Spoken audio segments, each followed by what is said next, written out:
देखिए, झाझा के व्यापारियों की इस बैठक को बहुत ही अहम समझा गया है और अभी हम देख रहे हैं कि झाझा को बिल्कुल ही पूरे भारत के मानचित्र से हटाने का काम किया जा रहा है। 2014 से झाझा जो है बहुत ही पीछे चला जा रहा है। सांसद उस समय चिराग पासवान थे, अभी वो केंद्रीय मंत्री हैं और यहाँ के जो कहलाते हैं चिराग जी के जीजा, वो अभी सांसद बने हैं और उन्होंने आश्वासन दिया था कि चिराग जी के छोड़े हुए कामों को बहुत जल्द हम पूरा करेंगे।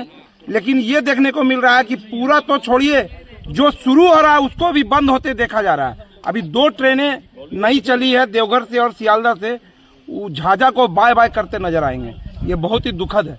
जीएम भी आ रहे हैं, उन्होंने कहा था कि झाझा को अब एक आदर्श कॉलोनी, तो झाझा रेलवे क्षेत्र को आदर्श क्षेत्र में बनाया जाएगा ताकि यहाँ के व्यापारियों को भी लाभ मिल सके। इस पर क्या कहना चाहता है? हमें दूर दूर तक कहीं नजर नहीं आता है। हम तो ये देख रहे हैं कि झाझा आने वाले समय में बहुत अंधकारमय होगा। इसका दुख है। इसके लिए हम लोग एक रणनीति बना रहे हैं जिस पर बहुत भव्य रुद्र जो है आंदोलन करने वाले हैं हम लोग व्यापारियों की तरफ से। लगभग कितने व्यापारी आज शुरू थे? आज लगभग 80 व्यापारी थे।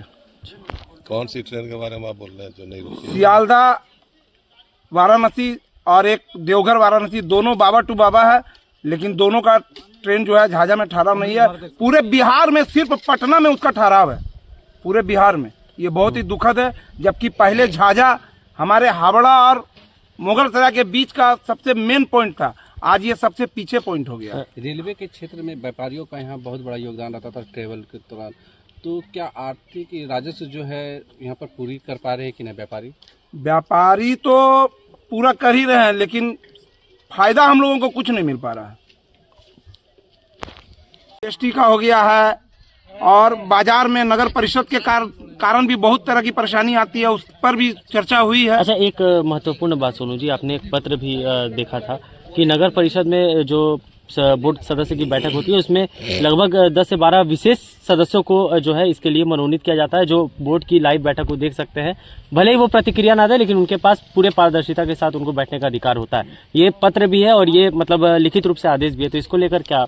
हमारे पास एक पत्र आया था जिसमें नगर परिषद में शायद 15 लोगों को बैठने का अलाव था। बोर्ड की बैठक जब भी हो, नगर परिषद के कार्यपालक हों या चेयरमैन साहब हो, 15 लोगों को बोर्ड की बैठक दिखाने का लागू करेंगे।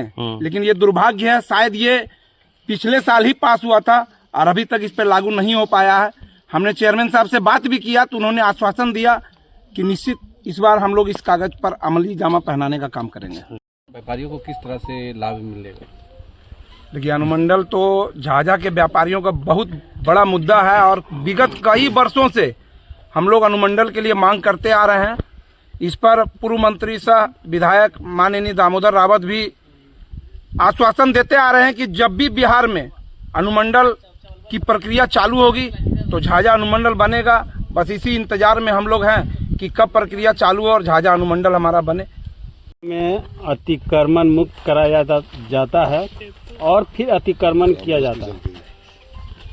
बिल्कुल, ये बात तो सही है कि अतिक्रमण कराएं तो पूरी तरह कराएं, अन्यथा छोड़ दें। बहुत सारे गरीबों का घर चलता है। अगर आप कराते हैं तो आप जो नगर टाउन हॉल जो है पुरानी बाजार में बनाए हुए हैं उस जगह उसको बनाएं और जिनके नाम से है उनको अलॉटमेंट करें, तभी जो है लोग जाना पसंद करेंगे। लोग भाड़े पे रहना पसंद नहीं करेंगे। तो अतिक्रमण तो पदाधिकारी और जनप्रतिनिधि ही अतिक्रमण करके रखा है। बिल्कुल 100% कटु सत्य है ये, इसमें कहीं किंतु परंतु नहीं है।